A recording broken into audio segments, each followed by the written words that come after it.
Bom dia, terceiro ano. Hoje nós vamos trabalhar a aula 7 de língua portuguesa. A tia vai ler, tá? Um texto narrativo, texto que tem o quê? Tem personagens, tem o lugar que acontece a história, tem o tempo, né? Por isso que é um texto narrativo, tá narrando uma história e quem narra essa história é o narrador, né? Por isso que ele usa o discurso indireto. Mas tem também a fala do personagem, né? Dos personagens, né? Marcado pelo travessão. Aí nós temos aí um discurso direto, não é mesmo? Vocês se lembram disso? Mas hoje a tia vai ler esse texto. Vocês vão prestar atenção nos sinais de pontuação. Depois que ler o texto, vocês vão responder algumas perguntas referente a esse texto. Depois dessas perguntas, a tia vai passar um vídeo que vai falar sobre sinais de pontuação, para que vocês possam fazer algumas atividades. Está bem? Vocês vão prestar bastante atenção no texto, tá? Nos sinais de pontuações que tem lá no texto e a forma da tia ler, representando esses sinais, né? Dando uma entonação na leitura, tá bom? Então vamos lá? Agora nós vamos trabalhar a aula 7, lá na página 17, né? Nós vamos ler um texto narrativo. Por que é um texto narrativo? Porque há personagens, há o lugar, né? Que acontece a história, há o tempo, há uma fala, e a fala dos personagens, né? Que é descrita através do travessão, igual a tia explicou, sobre o discurso direto. Vocês se lembram? Então, vamos iniciar a leitura. Vamos lá? O médico fantasma. Essa história tem sido contada de pai para filho, na cidade de Belém do Pará. Tudo começou numa noite de lua cheia de um sábado de verão. 2 garotos conversavam sentados na varanda da casa de um deles. Você acredita em fantasma? Perguntou o mais novo. Eu não, disse o outro. Acredita sim, insistiu o mais novo. Pode apostar que não, replicou o outro. Tudo bem. Aposto minha bola de futebol que você não tem coragem de entrar no cemitério à noite. Ah, é? Disse o garoto que fora desafiado. Pois então vamos já para o cemitério, que eu vou provar minha coragem. Assim, os 2 garotos foram até a rua do cemitério. O portão estava fechado, o silêncio era profundo. Estava tão escuro, eles começaram a sentir medo. Para ganhar a aposta, era preciso atravessar a rua e bater a mão no portão do cemitério. O garoto que tinha topado o desafio correu, parou na frente do portão e começou a fazer careta para o amigo. Depois se encostou ao portão e tentou bater a mão nele. Foi quando percebeu que ela estava presa. Socorro! Alguém me ajude! Ele gritou, desmaiando em seguida. Nisso apareceu um velhinho vindo do fundo do cemitério. Abriu o portão e chamou o outro menino. Seu amigo prendeu a manga da camisa no portão e desmaiou de medo. Coitadinho! Pensou que algum fantasma o estivesse segurando. O garoto reparou que o velhinho era muito magro, quase transparente. Obrigado. Como é que o senhor se chama? Eu sou o médico daqui. Vou acordar seu amigo. O velhinho passou a mão na cabeça do menino desmaiado e ele despertou na mesma hora. Vão para casa, meninos, ele disse. Já passou da hora de dormir. E foi assim que os meninos perceberam que tinham conhecido um fantasma e entenderam que não precisavam ter medo de fantasmas, pois esses, apesar de misteriosos, são do bem. Esse texto é de Heloísa Prieto, que é da Lá Vem a História Outra Vez, Contos do Folclore Municipal. Vocês gostaram do texto? Muito legal, né? Agora nós vamos lá para a página 18. Nós vamos ver algumas perguntinhas relacionadas ao texto. Na letra A, quais são os personagens da história? Vocês vão responder aqui, ó. Na letra B, no começo da história, onde estavam os dois meninos?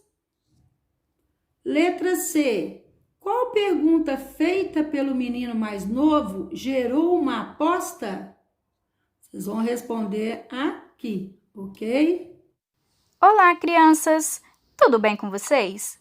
Hoje vamos falar sobre os sinais de pontuação. Esses sinais precisam estar nas frases, pois eles ajudam a dar sentido a elas. Vamos começar?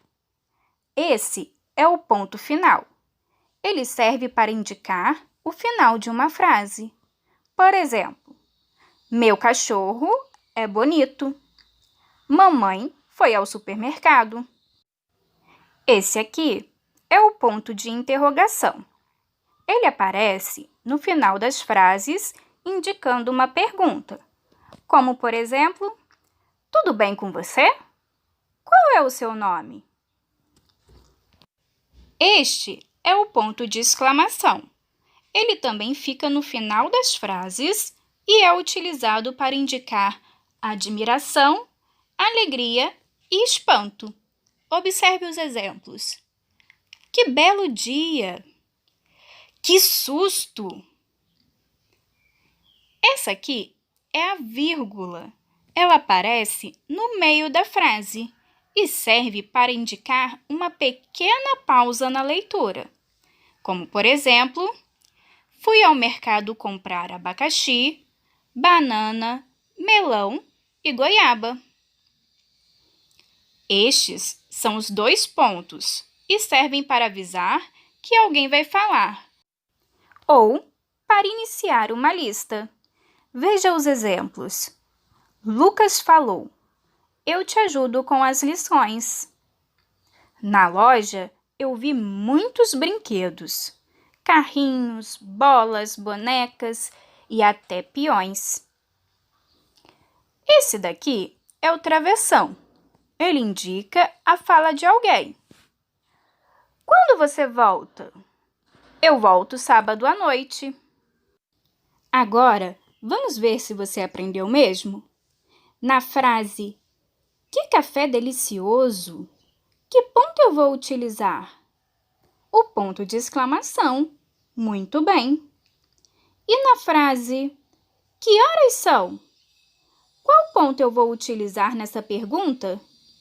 Isso mesmo, o ponto de interrogação. Na frase, eu gosto de tomar sorvete. Qual será o ponto? Isso aí, o ponto final, pois eu estou apenas informando alguma coisa. E para finalizar, vamos à última frase. Eu comi arroz, feijão, bife e batata frita no almoço. Nessa frase, vamos precisar usar mais de um sinal de pontuação. E aí, quais são eles? Muito bem, vamos precisar da vírgula para separar as palavras, dando ritmo na leitura, e o ponto final para indicar o fim da frase. Por hoje é só, turma. Agora é com vocês. Beijos! Agora nós vamos falar sobre os sinais de pontuação. Vocês viram lá no texto várias pontuações, né? Que ajuda a gente a entender o texto de forma mais fácil. Então, vamos ver a importância dos sinais de pontuação. Ajudam a dar sentido à frase. Na leitura, os sinais de pontuação indicam também como se deve ler o texto e a entonação apropriada para as frases. Aí a tia vai ler aqui, ó. O emprego adequado dos sinais de pontuação é de fundamental importância para o sentido de uma frase. O ponto final é o sinal gráfico usado para pôr fim ao que se diz. O ponto de exclamação é o sinal gráfico usado para dar ênfase. Ele pode ser usado nas frases para expressar admiração, surpresa, espanto, nojo, assombro, dor ou indicar um conselho, um chamado, entre outros. Por exemplo, ó, que medo! Esse aqui é o ponto de exclamação. Ele indica, então, ele expressa admiração, surpresa, espanto, nojo, assombro, dor ou indicar um conselho, um chamado, entre outros. E ainda nós temos o ponto de interrogação, que serve para indicar em uma frase uma pergunta direta. Ó, quem está aí? Agora nós vamos lá na página 19, na questão 1. Nós vamos rever aqui, né, trechos e observar os sinais de pontuação. Ó, releia este trecho do texto, que é esse trecho, e observe os sinais de pontuação. Todos os sinaizinhos de pontuação vocês vão observar. No trecho acima, circule cada sinal de pontuação de acordo com a cor indicada a seguir. Por exemplo, ponto final, vocês vão circular o ponto final de vermelho, ponto de exclamação de verde e ponto de interrogação azul. Na questão 2, releia a frase: você acredita em fantasmas? Tá vendo? Foi utilizado o ponto de interrogação. Vocês vão responder, letra A, reescreva, vocês vão reescrever a frase aqui, essa frase vocês vão reescrever, mas tornando-a uma frase afirmativa. Uma frase afirmativa, nós usamos qual sinal de pontuação? Ponto final, ponto de exclamação ou ponto de interrogação? Prestem atenção. Na letra B, troque o sinal de pontuação, vocês vão trocar esse sinal de pontuação da frase para indicar que a pessoa que fala está surpresa ao saber que a outra acredita em fantasmas. Agora nós vamos lá para a letra C, ó. Letra C. Pronuncie as 3 frases em voz alta. As 3 frases lá de cima, ó. Essas 3 frases vocês vão pronunciar em voz alta, né? E vão responder. Existe diferença na entonação dessas frases? Aqui vocês vão responder se sim ou não. Letra D. Vamos lá na letra D. Como essa diferença pode nos ajudar na leitura e escrita dos textos?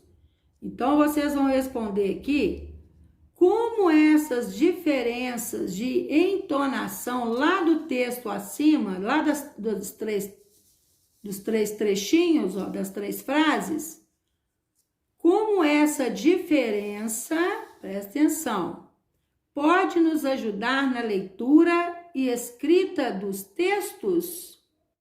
E aí, espero que vocês tenham entendido as atividades, tá? Qualquer dúvida, vocês perguntam a tia Jaqueline.